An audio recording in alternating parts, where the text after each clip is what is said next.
May palang dumalo sa rally noong Friday, November 25, 2016. Sabi ni Babalu Rally is for hire if the price is right.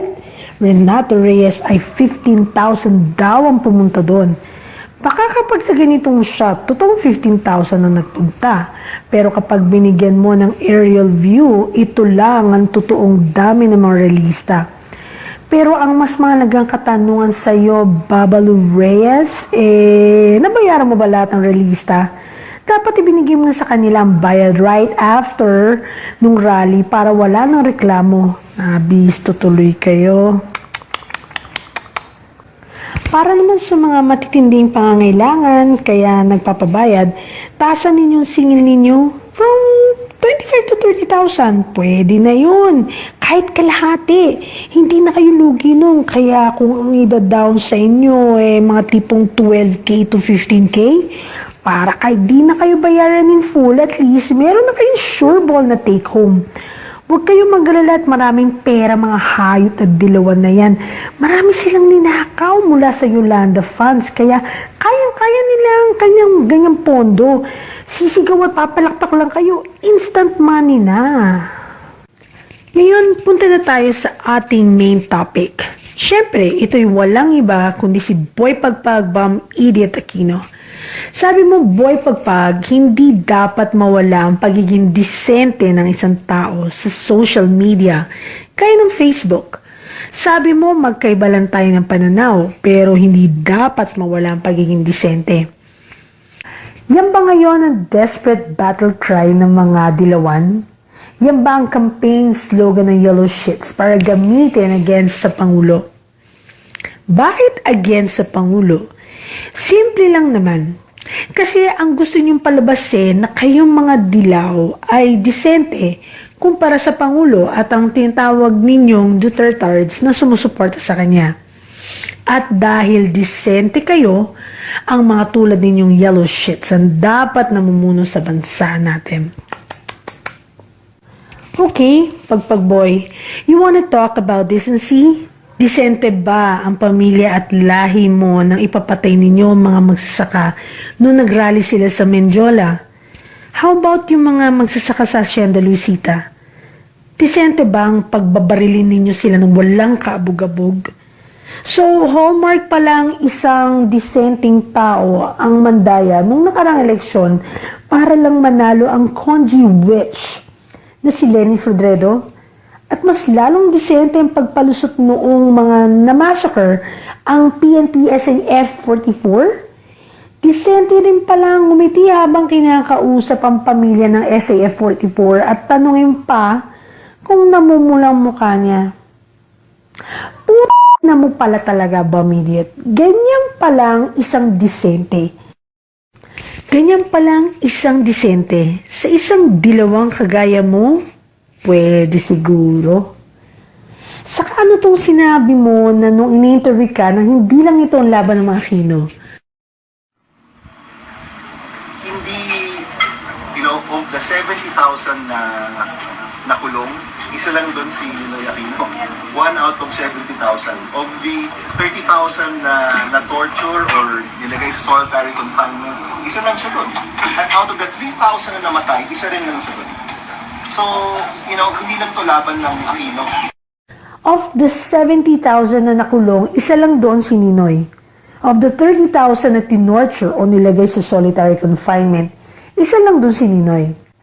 Tamulmol pala talaga reasoning and logic mo, no? Epekto yan kasi nakakalaro mo ng online games. Una, puro si Ninoy na naman ang binabanggit mo. Para ano? Para magalit ang taong bayan uli kay Marcos at magprotesta at patalsikin si Pangulong Duterte? Wala na, nagising na ang mga nautunin yung mga tipaklong na pagpag. Pangalawa, hanep ang statistics mo ha. Nakagawa ka ba ng thesis sa punyeta ka? 70,000 na nakulong, 30,000 ang tinorture, and 3,000 na namatay? Wow! Grabe! Ang dami nun ha. Kumpitin natin ha. 70,000 plus 30,000 plus 3,000. Isama na natin mga kamag-anak na namatay dahil sa isang nagre-reklamo. So, ang lalabas niya ay mga plus or minus 105,000 ang mga biktima or plaintiff ng martial law. Grabe, ang bigatin nun, ha? Ang dami nun, boy pagpag. Asan ang data mo? Bakit hindi sila maglabasan lahat at magreklamo? Dalhin natin sila sa korte para pag-aayos ng legal complaint ng mga yan para maparusahan ng mga Marcos at makulong. Hindi sila naniniwala sa justice system kaya puro welga na lang? Naku naman, kalukuhan yan. Para saan pa ang paghingi niyo ng hustisya kung hindi niyo dadalhin nito sa korte? Kasi ang totoo kayong mga Aquino at yellow shits, hindi kayo marunong kumilala ng batas. Mga spoiled brat na sindero. Kaya kayo, gusto nyo lang, dapat kayo lang masusunod. Saka ulitin ko ba, Midit, nakita mo ba ang mga pinagsasabi mo nung in-interview ka? 70,000, 30,000 at 3,000. Pag tinotal mo, sobrang dami at dahil sobrang dami, lumalabas lang na hindi ka panipaniwala mga binibigay mong data. Kung totoo nga ang mga yan, asan ang black and white na data mo? Bakit hindi mo sila ilabas lahat? Are you sure you're still living in the reality of our world? Baka sa mundo mo lang galing ang mga yan, ha? Pakicheck lang, please lang, pakicheck. Baka naman ang bilang na data mo nasa loob lang ng ulo mo nung walang laman. Kahit naman sino kasi pwede mag-imbento ng kwento. Mga kwento na paramihan ng bilang ng biktima ni Fidel Valdez Ramos, ng martial law pala. Compare nga natin ang bilang ng biktima mula sa Mendiola Massacre hanggang sa SAF-44. Ito'y mga actual na bilang at hindi gaya na lumalabas lang sa ulo mo. Nalipasan ka siguro ng gamot. Sa Mendiola, 13 ang namatay, 51 ang injured, bale 74 kung isasama mo mga injured na police forces. Sa Hacienda Luisita naman, 14 ang namatay kasama ang 2 bata na nasuffocate dahil sa tear gas, 200 ang injured at mahigit 30 ang tinamaan ng bala. Dito pa lang kitang-kita na kawalang yaan ng lahi ninyo dahil pati batang paslit sinasama ninyo at pinapatay pa ninyo. Sa Yolanda naman, 6,340 ang confirmed na namatay. Pero sabi ng pare sa Tacloban, mga estimated 15,000 ang totoong namatay. Sa SAF-44 ay 44 ang pinabayaan na abnormal mong pinsan. So, kung pagsasamahin mo lahat, meron kayong mga napatay na 6,411 na katao. Pero kung isasama natin ang estimated data nung pare, 13 plus 14 plus 44 plus 15,000, meron kayong pinatay na 15,071 na katao. Kung hindi pa nga sinupress ng pinsan mong Abnoynoy at si Maroas, malamang mas malaki pa dyan ang totoong bilang ng mga namatay sa Yolanda.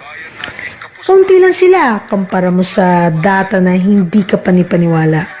At least itong binigay ko sa'yo, totoo yan at may pagkakalapit sa katotohanan.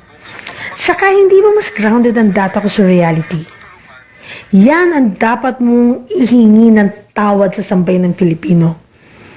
Saka alam naman natin na kaya ninyo pinabayaan mga biktima sa Yolanda kasi gusto ninyong palabasin na kapabayaan yan ni Romualdez. Tama ba ako, Maroas? Magpapakadisente kami dito sa page na to. Pag nagawa mo mag-sorry sa lahat ng pamilya ng mga naging biktima ninyong mga Aquino. Para naman sa iyo, Iha, at sa lahat na nagmura pa sa dating Pangulong Marcos. Nagmamagaling ka pero bopols ka naman. Hindi ba buhay ka na noong ninakaw ni Abnoynoy Idiot at Team Maroas ang Yolanda funds? Bakit hindi sila ang singilin mo? Kaysa nagpapauto ka sa mga lintik na dilawan na yan, bakit hindi ka mag-research? Kung estudyante ka na UP, Dilawan or Ateneo, lipat ka na ibang school para malaman mo ang totoo.